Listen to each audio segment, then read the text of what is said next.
tell us about then how, you probably tell us all the time, but just for my UK listeners who may have never heard of you before, like who is this Brad Gilmore guy? How is he working with Booker T of all people?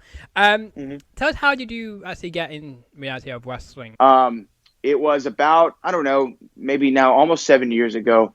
I'm here in Houston. I was in a band, and we were playing music a lot locally, and that led to this opportunity to where we were interviewed on this radio station.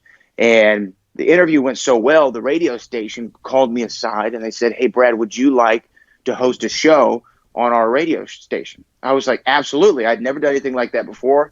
I was either 17 or 18 years of age. Wow. And so I said, yeah, absolutely. So started hosting the show. That led to another show. And so I was doing multiple nights a week. And then, like so many people do, Ed, when you wake up in the morning, what's the first thing you do? You grab your phone, and you want to know who needed me during my slumber. While I was asleep, who tried to contact me. Sometimes it's Ed Fowler, sometimes it's other people. So I woke up, I'm scrolling through Twitter, and I was a wrestling fan growing up as a kid, like pretty much everybody is. Teenage years hit. I was more into the music thing. I was more into the women, and I got a little distracted from the squared circle. So I fell out of wrestling for about 4 or 5 years, and then anyway, I'm scrolling through. I see something from WWE. I'm like, oh, I wonder what's going on at WWE. I haven't been watching in several years. So I look at that, and then they had Booker T tagged in something, and I'm like, oh man, Booker T. That's awesome. I remember Booker T. Houston, Texas, my first wrestling show ever, the first live event I ever went to. The main event was Booker T versus Rey Mysterio for the World Heavyweight Championship. So I'm like, man, Booker T's awesome. So I click on his profile, and then he has something about his school, Reality of Wrestling. And I knew he had a school in Houston. I never knew where it was. I didn't know anything really about it, but I knew that he had one. And it said, hey, looking for announcers for my wrestling show. If interested, email this guy named Paul Cook. Right. So I emailed Paul Cook, and it was like on a Saturday morning. I wrote like, hey, I host a couple radio shows. I've got some background in sports, which I didn't at the time. But you say whatever you can to get in the door. And you're better lying. Anyway, so 2 or 3 weeks go by. Yeah. I'm about to actually go do an interview with my group.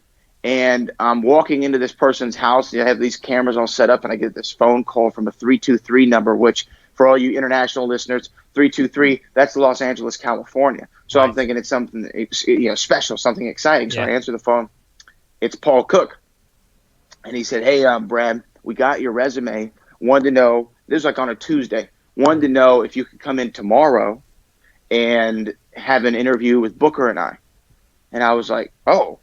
Yeah, I could do that. So I go over there tomorrow. When I get there, there's no Booker T. I'm a little upset. Oh. And Paul was like, oh, yeah, he got called in to do something for WWE or whatever. I'm like, okay, no problem. So it was me and another guy. They put an iPad in front of us. We called commentary on it. I was awfully horrendous. I forgot the names of moves. I actually made some Donnie and Marie Osmond joke, which was very topical at the time, especially for a 19-year-old. And I just completely did terrible. Anyway, the next day goes by. I get a call again from Paul Cook saying, hey, can you come down to the school again tonight?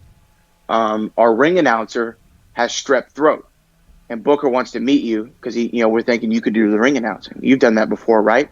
I said, absolutely. Never done it a day in my life. So I go meet Booker, but I'm sitting at his office. So get this. If you know this, in wrestling, I always heard everything as a test, right? Yeah. They test you on this, they test you on that. So I get to Booker's office. I'm supposed to have like a 7 o'clock appointment. Mm-hmm. I'm sitting out there. One of the guys, Kevin Bernhardt, who's still there today, he's the director and producer of Reality of Wrestling. He said, hey, we'll be with you in just a second. I said, sweet. I'm looking at the clock. Just a second, turned to 15 minutes, turned to 30 minutes, turned to 45 minutes, turned to an hour, turned to an hour and a half. So it was 90 minutes. And then the whole time this is going on, Ed, I'm thinking, oh, well, this is the test.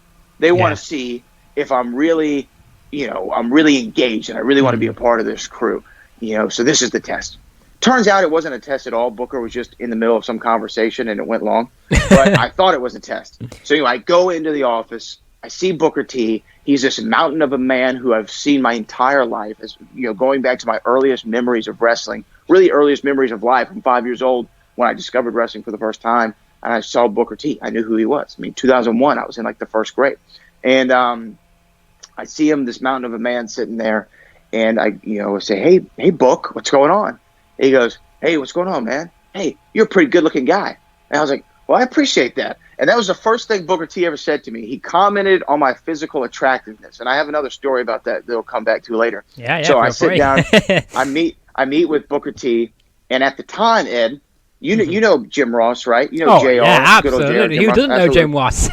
Yeah. So JR suffered from this affliction called Bell's palsy. That's right. And, it's paralyzed part of his face. So I suffered 2 bouts of Bell's palsy myself when I was 18 and 19. And during this meeting, I happened to be right in the middle of my second bout with Bell's palsy. Oh, no. And I'm sitting there talking to Booker, and he's got this fan on his desk. And the thing about Bell's palsy is you can't blink your eye.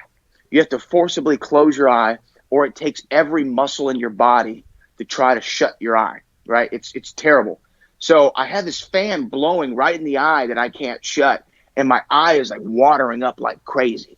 And like I begin tearing, and like tears are streaming down my face as I'm talking to Booker T for the first time in my life. I have tears rolling down my face, and I'm thinking, Booker's probably thinking, either this kid's nuts or wow, he's passionate about the business. Yeah. And so anyway, I do the interview. Everything was great, and I went to Reality Wrestling. It was that Saturday, had a taping. I was the ring announcer, and I did that, and then now I'm the commentator. I've been with Booker ever since.